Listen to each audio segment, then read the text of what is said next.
Sir ఇప్పుడు మనం చూస్తున్నాం కదా సార్, నిన్న జోగి రమేష్ గారు వచ్చారు. అది మీటింగ్ అటెండ్ అయ్యారు. ర్యాలీ అటెండ్ అయ్యారు. పార్థసారథి గారి మీద ఎక్కువ నెగటివిటీ ఇంపాక్ట్ అవుతుంది. ఇంకోటేంటంటే ఏదైతే ఇప్పుడు చాలామంది ఏమంటారంటే ఒక మంచిగా స్వచ్ఛంగా ఉన్న ఒక పాలలో ఒక విషపూరితమైన ఒక జోగి రమేష్ లాంటి వ్యక్తి వచ్చాడు. అతనొచ్చి మొత్తం క్యాడర్‌ని మొత్తం డిస్టర్బ్ చేశారన్నట్టుగానే మనం వింటున్నాము కొన్ని ఛానల్స్‌లో. ఈవెన్ ఒక మంత్రి వచ్చి చెప్పడం జరిగింది. వాళ్ళకి ఫ్రస్ట్రేషన్ పీక్స్కి వెళ్ళిపోయింది. హ్మ్. ఎందుకు నిన్న సజ్జల భార్గవ్కి బెయిల్, ఆర్జీవీ గడికి బెయిల్ రావడం ఇలాంటివన్నీ చూసిన తర్వాత ఏంటవుతుందంటే వాళ్ళు ఫ్రస్ట్రేషన్ ఆపుకోలేకపోతున్నారు. హ్మ్. అంచేత ఏ వంకలేనమ్మా డొంకట్టు గడిచిందని ఇవాళ జోగి రమేష్ దొరికాడు వాళ్ళకి అమాయకంగా. ఈయన మీద బొమ్మాడిని కొట్టేశారు అనుకోండి, ఆ ఫ్రస్ట్రేషన్ అంతా ఇక్కడ తీరిపోయినట్టు అన్నమాట. హ్మ్. ఇప్పుడు కొంతమంది కూడా ప్రశ్నిస్తున్నారు సార్, పార్థసారథి గారు ఆ! మళ్ళీ చెప్తున్నారు సార్, హ్మ్. ఒక మంత్రి, ఆ నియోజకవర్గ ఎమ్మెల్యే, ఆ నియోజకవర్గంలో జరుగుతున్న కార్యక్రమానికి గత ముఖ్యమంత్రుల్ని, గత మంత్రుల్ని, గత ఎమ్మెల్యేలని పిలవకూడదనే ఉన్న శాసనం ఉందా? లేదు, ఎక్కడా లేదు. మరి ఇప్పుడు మీరు నేను ఉంటాం సార్. నాకు బోల్డ్ మంది వైఎస్ఆర్సీపీ ఫ్రెండ్స్ ఉన్నారు, బోల్డ్ మంది తెలుగుదేశం ఫ్రెండ్స్ ఉన్నారు, బోల్డ్ మంది బీజేపీ ఫ్రెండ్స్ ఉన్నారు, బోల్డ్ మంది జనసేన ఫ్రెండ్స్ ఉన్నారు. మాటకి చెప్తున్నా, నేను బీజేపీని వ్యతిరేకిస్తాను, నన్ను ఈరోజు దాకా నువ్వు మాటలేవు, నీ జట్టు పీస్ అని చెప్పిన బీజేపీ ఫ్రెండ్ ఎవరు నాకు లేడు. Talk to me prairie debate వరకు విభేదిస్తాం, మాట్లాడతాం, అయిపోయింది. అవును, విధానపరంగా విభేదించడం సర్వసాధారణం. అంతే పట్టుకొని ఏంది పార్టీ అధికారం లేనప్పుడు ఎవరు మాట్లాడుకోకూడదంటే మరి 10 పైసలు చంద్రబాబు గారు చెప్తారు, నేను రాజశేఖర రెడ్డి గారు అత్యంత ఆత్మలో మిత్రులు చెప్పారు చాలా చాలా సార్. ఈవెన్ అసెంబ్లీలో కూడా చెప్పడం మరి జరిగింది. అప్పుడు ఆయనకు లేనిది ఆక్షేపణలు వీళ్ళకైతే ఎలాగొస్తాయి? హ్మ్. ఇప్పుడు అలాగే సార్, జోగి రమేష్ అనే వ్యక్తి మీద మీకు పర్సనల్ వెంజ్ అంటా ఉంది. ఎవరికి?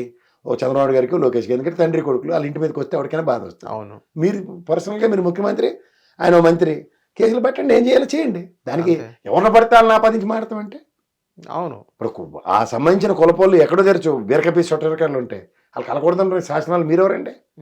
సార్, ఇదే జోగి రమేష్ గారు వచ్చిన తర్వాత కూడా ఇపెన్ బుద్ధ వెంకన్న గారు మొత్తం ప్రెస్ మీట్ పెట్టి మొత్తం ఫ్లెక్సీలో జోగి రమేష్ గారు ఫోటోలు పెట్టి, అదిగో జోగి రమేష్ గారు వచ్చారు, నేనున్నాను ఇక్కడ, నేను కళ్ళు తిరిగి పడిపోయాను, నేను చంద్రబాబు ఇంటి మీదకి వచ్చారు, ఈ మొత్తం అది బుద్ధ వెంకన్న గారు ప్రెస్ మీట్ చూసిన తర్వాత మీకు ఏమనిపించింది సార్?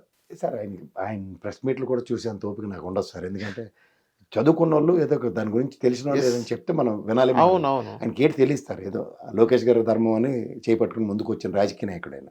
ఆయన వెనక ముందు తెలిసిన వాళ్ళు వాళ్ళ గురించి కూడా వివరించేంత సామర్థ్యం నా దగ్గర లేదు, చేయను కూడా. ఓకే, టైం వేస్ట్ అది.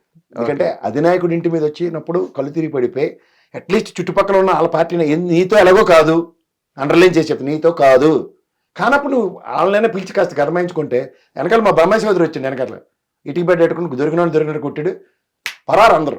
ఇదే జోగి రమేష్ కాన్ఫిక్ జ్ఞాపకం తెచ్చుకోమని. అవును, ఈ సామర్థ్యం ఉంటే అటు పక్క నేనైతే నాలాటోడైతే ఖచ్చితంగా చెప్తాను, అమరావతి నుంచి ఒక పిలిపించి ట్రాక్టర్ లడ్డు పెట్టి ఇటు జోగి రమేష్ స్తంభింపు చేసి ఉన్నావు, గ్యారంటీ చెప్తున్నా. అలాంటి స్ట్రాటజీసే లేవు, హ్యాపీగా వెళ్ళిపోయాడు. అవును, మరి గవర్నమెంట్ వాళ్ళు అంటున్నారు కదా, అలా చేస్తే ఇంకా ఎప్పుడో వాళ్ళప్పుడు మా తాతలు నేతలు దగ్గర మా మూతులు ఇప్పుడు అరెస్ట్ చేస్తామమ్మా అంటే నీకు అధికారం ఉంటే కానీ నీకు ధైర్యం లేదని అది ఒప్పుకోండి. ఎవరికైనా అంతే, అదే ఎవరికైనా అదే వర్తిస్తుంది అన్నప్పుడు దేనికి జుజుబీ వేస్తారు ఎవరైనా సరే.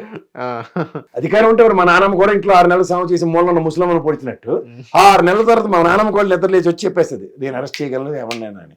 ఎందుకు ఇది టైం వేస్ట్ కార్యక్రమాలు? కాకపోతే అవును, ఏమైనా పనికొచ్చినా ఉన్నాయి దాని మీద. ఫస్ట్ ఆయన ఇంటి మీదకి వెళ్ళడం తప్పు అందరూ ఖండించాం. అవును, దాన్ని మాట్లాడకుండా నేను కళ్ళు తిరిగి పడిపోయాను కాబట్టి ఇంకో ఫ్లెక్సీలు ఎదుర్కొంటే వచ్చినప్పుడు కళ్ళు తిరిగి పడిపోయాను, ఫ్లెక్సీలు చూపించడం ఎందుకు? అప్పుడు నీ తెలివితేటలేట అర్థమవుతుంది.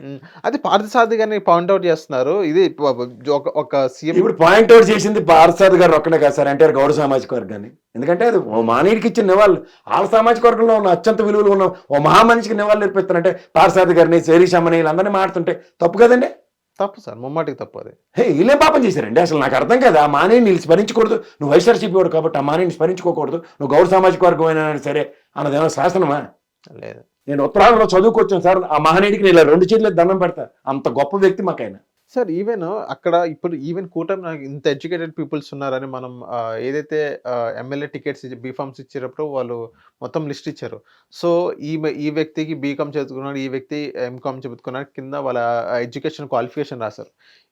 ఇంత తెలిసిన నాలెడ్జ్ పర్సన్ అక్కడ ఎటువంటి మీటింగ్ జరుగుతుంది అని సరిగ్గా తెలియకుండా ఎలా నోరు పారేసుకున్నారు సార్ వీళ్ళందరూ? అదే ఊరు మంది తోసే వెనక సినిమా డైలాగ్ ఒకటి ఉంటుంది చూడండి, అలాగా వీళ్ళకి ఏంటంటే సార్, వీళ్ళు ఎప్పుడైతే నేను చెప్పింది అదే, సజ్జల భార్గవ్కి వీళ్ళందరికీ నేను అడుగుతూ అందరికీ ఈవెన్ అక్కడ పార్టీ జెండాలు కానీ ఎటువంటి ఏం లేదు, జస్ట్ అక్కడ వీళ్ళే ఆవేశం ఒప్పుకోలేక ఎల్లో బండి ఒకటి పెట్టారు దాంట్లో.